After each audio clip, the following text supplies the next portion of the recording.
আমাৰ শিক্ষা বিভাগৰ অনুৰোধ কৰ্মে এটা অৰ্ডাৰ আহিছিল যে আমি এফএলৰ ওপৰত টিএলএম প্ৰদৰ্শনী আৰু প্ৰতিযোগিতা এটা পাতিব লাগে। সেইমতে আমি বিভিন্ন ক্লাছৰ প্ৰতিযোগিতা পাতিছোঁ। আজি আমগুৰি প্ৰতিযোগিতা পাতি আছে। আপোনালোকে চাইছে মূলতঃ প্ৰতিযোগিতাত আমি দুটা বিষয় বস্তুৰ ওপৰত টাৰ্গেট কৰিছিলোঁ। এটা হ'ল নিউমাৰেচি আৰু এটা হ'ল লিটাৰেচি।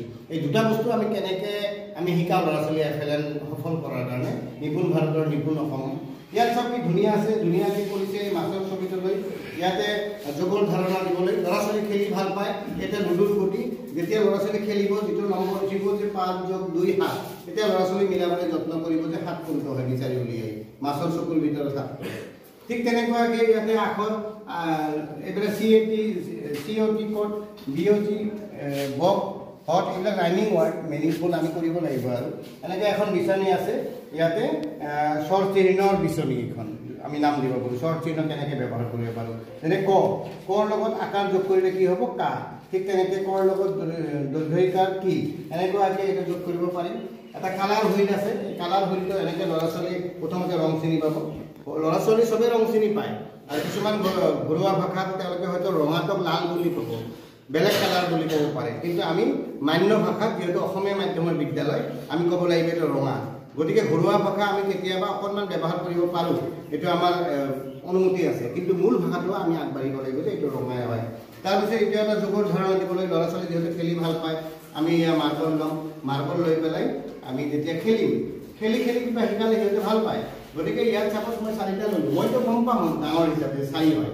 কিন্তু যদি আমি ধৰি লওক এটা এইফালে 1 আৰু এফালে এনেকৈ 1 2 3 বা অসমীয়াত ক'ব 1 3 আৰু ভিতৰৰ পৰা আমাৰ এনেকুৱাকৈ 4টা মাৰ্বল ওলাব। আৰু এনেকৈ মেজিক বক্স তাৰমানে এইটো মেজিক বুলি ক'ম। ল'ৰা ছোৱালী সাধাৰণতে গিফ্ট আমি যে মানুহৰ বিয়া হওক ক'ৰবাত গ'লে আমি গিফ্ট দিওঁ, মেৰিয়াই লৈ যাওঁ, ৰেপ কৰি লৈ যাওঁ। অৰ্থাৎ এটা কিউৰিচিটি থাকে। ল'ৰা ছোৱালী এটা কিউৰিচিটি ইয়াত ক্ৰিয়েট কৰা হৈছে। আমি খুলি দিম, খুলি দিয়াৰ পিছত ইয়াতে বিভিন্ন মেইল পেজ আছে এনেকৈ খুলিব। ল'ৰা ছোৱালীৰ কিউৰিচিটি থাকিলে তেওঁলোকে আগবঢ়াই চাব কি ন আছে। ঠিক তেনেকুৱাকৈ আমি এটা চাইড প্ৰথমতে বন্ধ কৰি দিম। প্ৰথমতে ল'ৰা ছোৱালী বিন্দি চাব, এতিয়া এটা বিন্দি মোৰ মায়ে এনেকৈ বিন্দি কপালত লগায়, বেলেগৰ লগত টেলি কৰিব। কোনোবাই ক'ব আমাৰ ঘড়ীটো এনেকুৱা শেপৰ হয়। গতিকে বিভিন্ন সময়ত বিভিন্ন আমি দিব পাৰোঁ। লগতে এইটো যে 1 হয় তেতিয়া 1টো দেখুৱাব আৰু 1টো আমি নিজে 1 হয়। লগতে ইয়াতে আমি অসমীয়াটো লিখি দিব পাৰোঁ। ঠিক তেনেকুৱাকৈ ইয়াতে কিছুমান যাদুঘৰ আছে, ইয়াতে ঠিক একে ধৰণৰ আছে। ইয়াতে এটা পুৰণা ধাৰণা দিয়াৰ ব্যৱস্থা। ইয়াতে এইটো 2 ইয়াতে আমি 2ৰ ঘৰে ধৰি ল'লোঁ, এইটো ঘূৰাই থাকিম। 2 পূৰণ 1 সমান 2 পূৰণ 2 সমান 4 এনেকুৱাকৈ আগবাঢ়ি থাকিম। ইয়াতে আমাৰ যুক্তাক্ষৰ শিকাবলৈ এটা যুক্তাক্ষৰ ৱাটছ ব্যৱহাৰ কৰিছে, এনেকুৱা ৰাউণ্ড হুইল এটা। ঠিক তেনেকুৱা আখৰবিলাক এনেকুৱাকৈ ঘূৰাই আমি সৰু হাতৰ আৰু ডাঙৰ হাতৰ আখৰ দিবলৈ ইয়াত যত্ন কৰা হৈছে। আমাৰ শিক্ষকসকলে ইমান কৰ্মব্যস্ততা আমাৰ শিক্ষকসকলৰ দিনে ৰাতিৰে বেলেগ কামত ব্যস্ত থাকে। তাৰ মাজতো শ্ৰেণীত পাঠ আদান প্ৰদান কৰাৰ সময়তে তেওঁলোকে এইবোৰ ল'ৰা ছোৱালীৰ লগত লগ হৈ বনাইছে। আমি ইচ্ছা কৰিলে এইবোৰ কিনিব পাৰিলোঁ হয় বজাৰৰ পৰা, কিন্তু দেখাত আখৰবিলাক ভাল হোৱা নাই কাৰোবাৰ। আমি একদম দিছোঁ। ল'ৰা ছোৱালী সহায় কৰিছে, শিক্ষকেও আমাক এইবোৰ ব্যৱহাৰ কৰিছে। ইয়াত ঠিক তেনেকুৱাকৈ হয় আমাৰ ধাৰণা আছে, স্বৰ চিহ্ন ধাৰণা আগৰ আৰু পাছৰ বিফল আৰু আফটাৰ কাগজৰ ভিতৰত বিয়াচৰৰ কাঠি আমি ব্যৱহাৰ কৰিছোঁ। তাতে আগৰ পিছত ধাৰণা আমি দিব পাৰোঁ যে আগৰ পিছত কি থাকে, 2ৰ আগত কি থাকে। ঠিক তেনেকুৱাকৈ আমি ইয়াতে স্বৰ চিহ্ন ধাৰণা দিয়া হৈছে। ইয়াতে প্ৰচলিত নোটবোৰ যে আমাৰ বজাৰত কি নোট চলে ল'ৰা ছোৱালীক এটা সম্যক ধাৰণা দিয়া হৈছে। ঠিক তেনেকুৱাকৈ ইয়াতেও আমি নিউমাৰেচি যোগৰ ধাৰণা দিছোঁ যে এইটো 1 হয়। ল'ৰা ছোৱালী 1 চিনি নাপাব। যেতিয়া প্ৰথম ল'ৰা ছোৱালী আহিব তেওঁলোকে কি হ'ব, যিকোনো আখৰে হয় সংখ্যাই হওক তেওঁলোকে ছবি হিচাপে শিকে। গতিকে আমি প্ৰথমে ছবিৰে আৰম্ভ কৰিম যে 1 এটা বিন্দু অৰ্থাৎ 1 2 তেওঁলোকে কনচেপ্টটো ক্লিয়াৰ হ'ব। 2 মানে এনেকৈ 2টা বস্তু তেওঁলোকৰ আমি এনেকৈ কনচেপ্ট এটা দিবলৈ যত্ন কৰিম। তেনেকুৱাকৈ ৰঙৰ ধাৰণা আছে। আৰু এইফালেও ধুনীয়া বনাইছে আপোনালোকে চাওক। ইয়াতে এই ধুনীয়া এটা আছে, এইটো আমি প্ৰথমে বন্ধ থাকিব এনেকুৱাকৈ টিএলএম বন্ধ থাকিব। প্ৰথমে 1 চাব, একেটা বস্তুৱে ইয়াত, তাৰপিছত আমি টানি দিম এই আৰু 1 এইটো 1 এনেকুৱাকৈ শিকিব। শব্দ গঠন কৰিব পাৰিম এনেকুৱাকৈ আমাৰ যে গছ গছ, বন বন, ধন ধন এনেকুৱাকৈ। বৰ্ণৰ লগত স্বৰ চিহ্ন অলৰেডি দেখুৱালোঁ। নম্বৰটো হ'লে ল'ৰা ছোৱালীক দেখি থকা আৰু শুনি থকা বস্তু এটা শিকালে সোনকালে শিকে। যেতিয়া ৰাস্তাত ল'ৰা ছোৱালী গৈ থাকে ৰঙা নীলা লাইট দেখা পায়, তেওঁলোকে আহি প্ৰায় ছাৰক সোধে যে ছাৰ বাইদেউ এইবিলাক কি বস্তু। গতিকে ল'ৰা ছোৱালীক এটা প্ৰেক্টিকেল ধাৰণা দিয়া হৈছে যে ৰঙা চিন, হালধীয়া চিন আৰু সেউজীয়া। অৰ্থাৎ ৰঙা হ'লে ৰখিব লাগে, হালধীয়া হ'লে নিজে চাই যাব লাগে, ৱেইট কৰিব লাগে, আৰু গো হ'লে অৰ্থাৎ গ্ৰীণ হ'লে যাব পাৰে।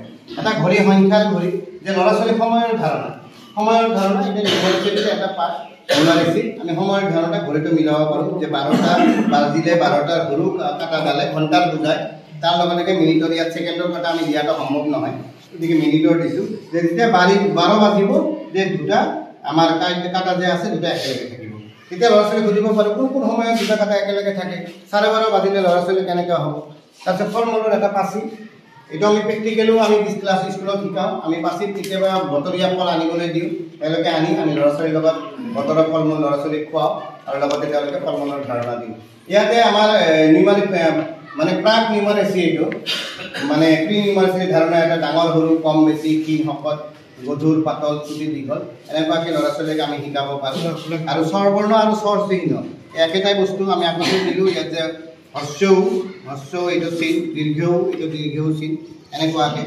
তাৰপিছত আৰু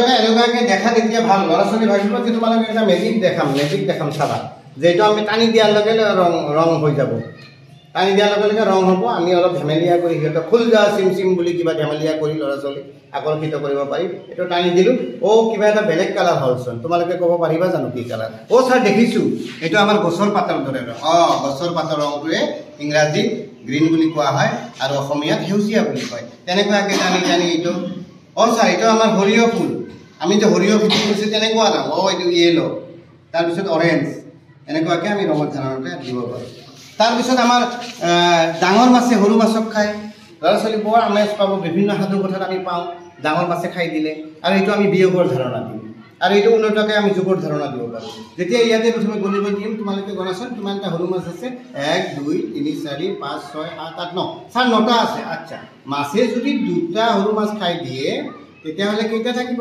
তেতিয়াহ'লে তেওঁলোকে আকৌ এটা কাম কৰিব গণিব 1 2 3 4 5 6 7 আৰু তেতিয়া আমি ইয়াত লিখি তেনেকুৱাকৈ আগবাঢ়িম তেওঁলোকে 7 বাৰৰ নাম এইটো ল'ৰা ছোৱালী দেখুৱাব দূৰৰ পৰা ক'ব ইয়াতে আমি বেলেগ কালাৰ দিম ইয়াতে আমি দিব সময় পোৱা নাই গতিকে এইবাৰ দেওবাৰ সোমবাৰ মঙলবাৰ এনেকুৱাকৈ আৰু সপ্তাহৰ প্ৰথমটো দিন কিহৰ পৰা আৰম্ভ হয় তাৰপিছত ইয়াতে আমি দুটা স্বৰ বৰ্ণযুক্ত কৰি কেনেকৈ আমি শব্দ গঠন কৰিব পাৰোঁ যে আতে কি হয় মা আম এনেকুৱাকৈ বিভিন্ন আমি ব্যৱহাৰ কৰিব পাৰোঁ তাৰোপৰি বিভিন্ন চাৰ্ট আছে এই চাৰ্টবিলাক আপোনালোকে দেখিবলৈ পাইছে এনেকুৱাকৈ চৰকাৰী বিদ্যালয়ত আমাৰ শিক্ষকসকলে যথেষ্ট কষ্ট কৰে আৰু যিসকল মেধাসম্পন্ন ব্যক্তি সেইসকলেহে শিক্ষকতাৰ চাকৰি চৰকাৰী বিদ্যালয়ত পায় প্ৰথমতে হায়াৰ ছেকেণ্ডেৰী পাছ হ'লেই নহ'ব তাৰ লগত 50% নম্বৰ লাগিব তাৰপিছত নহ'লে ডিগ্ৰী পাছ হ'ব লাগিব তাৰ লগতে DLED কৰিব লাগিব টেট কৰিব লাগিব তাৰপিছতে চৰকাৰী চাকৰি পায় গতিকে চৰকাৰী বিদ্যালয়ত যথেষ্ট মেধাসম্পন্ন শিক্ষক আছে তথাপিও মানুহ চৰকাৰী বিদ্যালয়ত কিয় অহা নাই আমি নাজানো গতিকে আপোনালোকে আমাৰ এক্টিভিটিজ চাওক আপোনালোকৰ সন্তানক ব্যক্তিগত খণ্ডৰ পৰা আঁতৰাই আনি আমাৰ চৰকাৰী বিদ্যালয়ত দিয়ক আমি কথা দিছোঁ যে আপোনালোকৰ বিদ্যালয়ৰ ভৱিষ্যত আমি গঢ় দিবলৈ যৎপৰোনাস্তি চেষ্টা কৰিম কিন্তু তাৰ বাবে লাগিব আপোনালোকৰ সহায় সহযোগিতা ধন্যবাদ